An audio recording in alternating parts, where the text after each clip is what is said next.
ರಾಜ್ಯ ಬಿಜೆಪಿಯಲ್ಲಿ ಭಿನ್ನಮತ ಸ್ಫೋಟವಾಗಿದೆ ಅಂತ ಹೇಳಲಾಗ್ತಾ ಇದೆ. ಕೋರ್ ಕಮಿಟಿಯಲ್ಲಿ ಚರ್ಚಿಸದೆ ಕೆ ಶಿವರಾಮ್ ಸೇರ್ಪಡೆಗೆ ಪಕ್ಷದ ನಾಯಕರಲ್ಲೇ ಈಗ ಅಸಮಾಧಾನ ಎದ್ದಿದೆ ಅಂತ ಮಾತುಗಳು ಕೇಳಿ ಬರ್ತಾ ಇದೆ.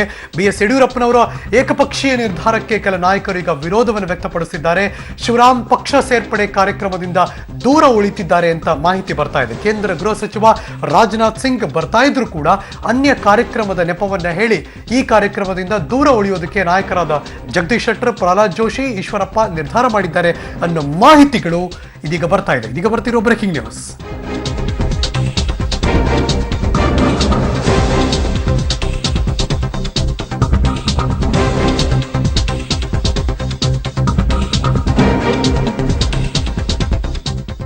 ಇದ್ರ ಬಗ್ಗೆ ಮತ್ತಷ್ಟು ಮಾಹಿತಿ ನನ್ನ ಸಹೋದ್ಯೋಗಿ ಪೊಲಿಟಿಕಲ್ ಬ್ಯೂರೋ ಇಂದ ರಮೇಶ್ ಇದೀಗ ನನ್ನ ಜೊತೆ ನೇರ ಸಂಪರ್ಕಕ್ಕೆ ಬಂದಿದ್ದಾರೆ.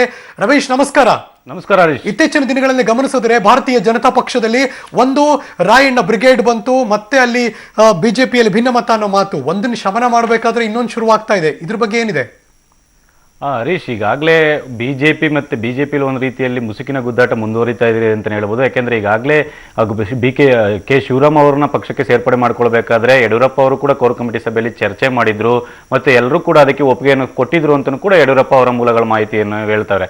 ಆದರೆ ಇನ್ನೊಂದು ಬಣ ಹೇಳುತ್ತೆ, ಇಲ್ಲ, ಯಡಿಯೂರಪ್ಪನವರು ಏಕಪಕ್ಷೀಯವಾಗಿ ನಿರ್ಧಾರವನ್ನು ತೆಗೆದುಕೊಂಡಿದ್ದಾರೆ, ಹಾಗಾಗಿ ಇದು ಏಕಪಕ್ಷೀಯ ನಿರ್ಧಾರ, ಹಾಗಾಗಿ ಕೆಲ ನಾಯಕರ ಒಂದು ಸಭೆಗೆ ಗೈರಾಗ್ತಾ ಇದ್ದಾರೆ ಅಂತ ಕೂಡ ಹೇಳಲಾಗ್ತದೆ. ಹಾಗಾಗಿ ಎಲ್ಲೋ ಒಂದು ಕಡೆ ಒಂದು ಬಿಜೆಪಿಯಲ್ಲಿ ಒಂದು ಮುಸುಕಿನ ಗುದ್ದಾಟ ಮುಂದುವರಿತಾ ಇದೆ ಅಂತ ಹೇಳ್ಬೋದು.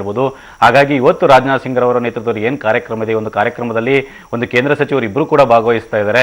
ಆದರೆ ಪ್ರಹ್ಲಾದ್ ಜೋಶಿ ಮತ್ತೆ ಜಗದೀಶ್ ಶೆಟ್ಟರ್ ಮತ್ತೆ ಈಶ್ವರಪ್ಪ ಅವರು ಭಾಗವಹಿಸುವಂತಹ ಸಾಧ್ಯತೆ ತೀರಾ ಕಡಿಮೆ ಅಂತಲೂ ಕೂಡ ಹೇಳಲಾಗ್ತಾ ಇದೆ.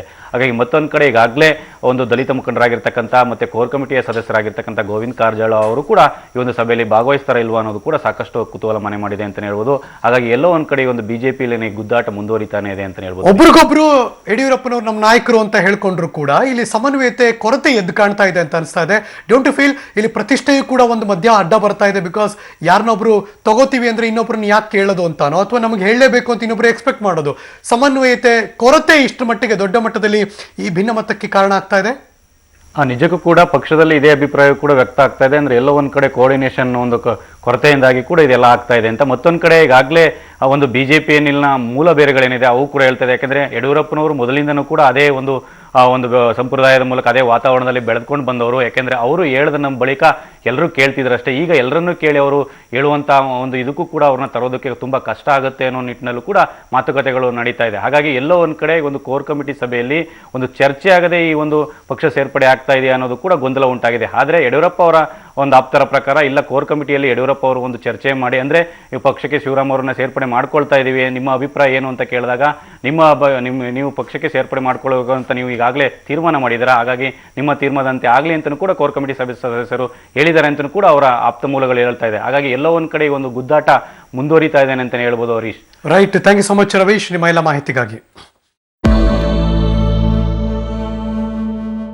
ಮಹದಾಯಿ ಪ್ರತಿಷ್ಠೆಗೆ ಬಲಿಯಾಗುವ ಲಕ್ಷಣವೂ ಹೆಚ್ಚಾಗ್ತಾ ಇದೆ. ಮಹಾರಾಷ್ಟ್ರದ ಮುಖ್ಯಮಂತ್ರಿ CM ಫಡ್ನವೀಸ್ ಜೊತೆ ಮಾತನಾಡಿದ್ದೇನೆ, ಗೋವಾದಲ್ಲೂ ಪ್ರಯತ್ನ ಮಾಡ್ತೇವೆ, ಆದರೆ ಗೋವಾ ಹಾಗೂ ಮಹಾರಾಷ್ಟ್ರ ಕಾಂಗ್ರೆಸ್ ನಾಯಕರೊಂದಿಗೆ ನೀವು ಮಾತನಾಡಿ ಅಂತ ಹೇಳಿರೋ ಬಿಜೆಪಿಗೆ ಸಿದ್ದರಾಮಯ್ಯ ಆಗಲ್ಲ ಅಂತ ನಿರಾಕರಿಸಿದ್ದಾರೆ. ಹಾಸನ ಶಾಸಕ HS ಪ್ರಕಾಶ್ ಸಹೋದರ ಹಾಗೂ ಪಶು ವೈದ್ಯಕೀಯ ಇಲಾಖೆ ಉಪನಿರ್ದೇಶಕರಾಗಿದ್ದಂತ ಮೋಹನ್ ದಾಸ್ ಎನ್ನುವವರಿಗೆ ಸಚಿವ ಎ ಮಂಜು ಧಮಕಿ ಹಾಕಿದಂತ ಆರೋಪ ಈಗ ಕೇಳಿ ಬಂದಿದೆ. ಮೊಬೈಲ್ ಮೂಲಕ ಮೋಹನ್ ದಾಸ್ ಕರೆ ಮಾಡಿದ ಎ ಮಂಜು ಕರೆ ಮಾಡಿರ್ತಾರೆ. ಸಂದರ್ಭದಲ್ಲಿ ನೀವು ಹಣ ಪಡೆದಿದ್ದೀರಾ, ಇದಕ್ಕೆ ಸಂಬಂಧಿಸಿದಂತ ದಾಖಲೆ ನನ್ನ ಬಳಿ ಇದೆ, ತಿದ್ದಿಕೊಳ್ಳದಿದ್ರೆ ದೂರದ ಊರಿಗೆ ವರ್ಗಾವಣೆ ಆಗ್ತೀರಿ ಅಂತ ಬೆದರಿಕೆಯನ್ನ ಹಾಕಿದ್ದಾರೆ.